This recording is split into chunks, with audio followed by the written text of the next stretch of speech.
আসসালামু আলাইকুম রহমতুল্লাহ বারাকাতুহু। আশা করি সবাই ভালো আছেন। আজকে আমরা চ্যাপ্টার ফোরের গসের সূত্র নিয়ে আলোচনা করব। এটা কিন্তু পরীক্ষার জন্য 100% উপযোগী। যদি কেউ না পড়ে যান তাহলে কিন্তু মিস করবেন। দেখেন, গসের সূত্র হতে কুলম্বের সূত্র প্রতিপাদন করো। আমরা আজকে ভিডিওটা বেশি বড় করব না, তাই আমি বললাম না। আসলে আজকের পড়া কিন্তু আমাদের অনার্স সেকেন্ড ইয়ারের নন মেজর সাবজেক্ট ফিজিক্স 3 এর জন্য মোস্ট ইম্পর্টেন্ট। দেখেন, গসের সূত্র হতে কুলম্বের সূত্র প্রতিপাদন, এটাই দেখেন নন মেজর 5, 12, 14, 16, 20, বড় বুঝতে পারছেন 20 সালে এসেছে। তাহলে এই পরীক্ষা এবার কি খুব ইম্পর্টেন্ট প্রশ্ন। তাহলে আমরা শুরু করি, চলুন। আমরা শুরু করার মধ্যে দেখেন, আমরা প্রথমে কি লিখবো? এই যে একটা আমরা রেখা অঙ্কন করছি, যাই করি আমরা বুঝে কি। দেখেন, মনে করি কিউ চার্জের, এই যে কিউ, এটা একটা কিউ চার্জ। এই কিউ চার্জের কিন্তু চারিদিকে কথা বলা হয়েছে, অর্থাৎ কিউ চার্জের চারিদিকে আর ব্যাসার্ধের একটা গোলক।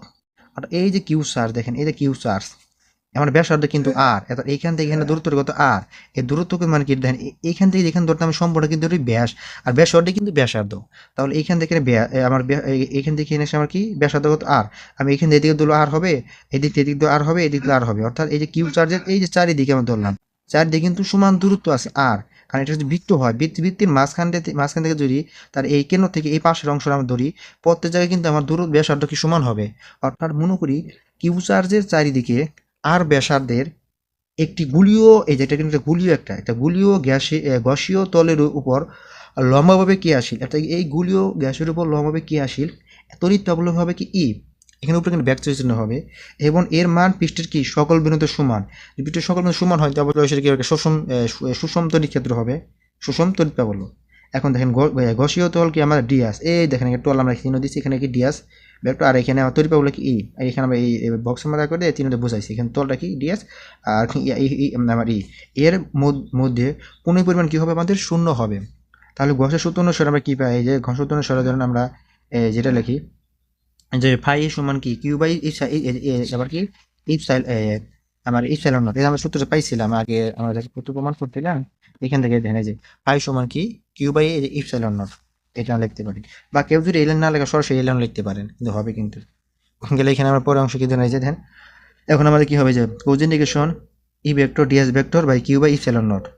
এখন আমরা কি করবো? এই যখন এই কিউটা এই যে ইপসিলন নটটা কি এখানে গুণ করে দিব, এখানে গুণ হয়ে যাবে আমাদের এই ইপসিলন নট ইন্ডিয়া কোজেনেশন ই ভেক্টর ডিএস ভেক্টর। এই যে আমরা জানি আগের আমি ভিডিওটা বোঝাইছি যে আমরা যখন কলেজে পড়তাম ফিজিক্সের চ্যাপ্টার, চ্যাপ্টার কত মনে নেই আমার, তৃতীয় কত ভেক্টর এসেছিল, তখন এ আর বি দুটো যখন থাকতো, দুইটা ভেক্টর থাকতো, গুণ করতাম, মানে স্কলার গুণ। ডট গুণ মানে স্কলার গুণ থাকতো, আর কস গুণ কিন্তু ভেক্টর গুণ। স্কলার গুণ থাকতো, তখন গুণ করতে কি হয়? তখন দুইটা আমরা ভেক্টর যখন গুণ থাকে তখন কি হতো? এ বি কস থিটা হতো এরকম, যেটা ই হলো এ আর ডিএস হলো আমার বি। তখন এ ভেক্টর আর বি ভেক্টর স্কলার গুণ থাকলে কি হয়? এই যে এ বি কস থিটা। তাহলে এই যে এ বি কস থিটা, এখানে এ হলো ই আর ডিএস হলো আমার বি আর কস থিটা, আর এখানে কি বসে কি থাকবো পরে এখানে ইন্টিগ্রেশন আমার সরি এখানে ইপসাইলন নট থাকে, এখানে ইন্টিগ্রেশন কোজ ইন্টিগ্রেশন। এখন দেখেন ডিএস থাকে না।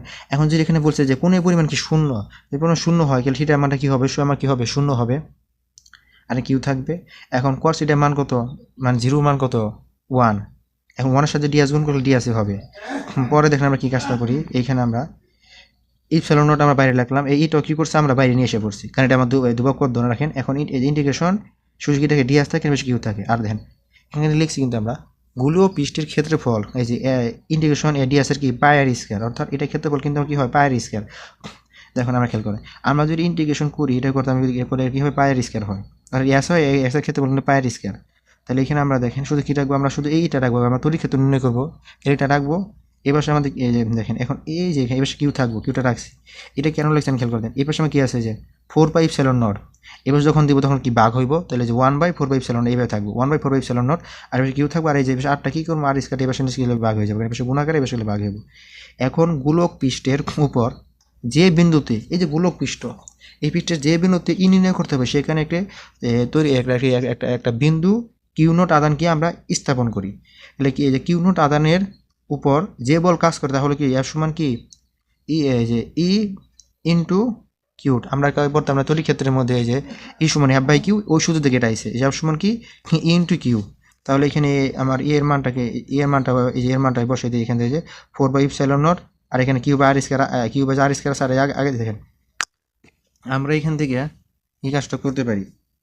এইখানে ধরেন এই যে আমরা এর মানটা এখানে বসিয়ে দিব শুধু এই যে এর মানটা এই যেটা 1/4πε0 কিউ বাই আর স্কয়ার বসিয়ে দিলাম আর এই যে আগে থেকে একটা কিউ নোট আছে তখন আমরা কিন্তু এটাই কিন্তু আমাদের উত্তর এটা কিন্তু কলমের সূত্র আশা করি ভিডিওটা বুঝতে পারছেন যদি না বুঝে থাকেন তাহলে অবশ্যই কমেন্ট করে জানাবেন আর আপনাদের জন্য ভিডিওগুলো বানানো আপনারা অবশ্যই শেয়ার করে দিবেন এবং সাবস্ক্রাইব করে রাখবেন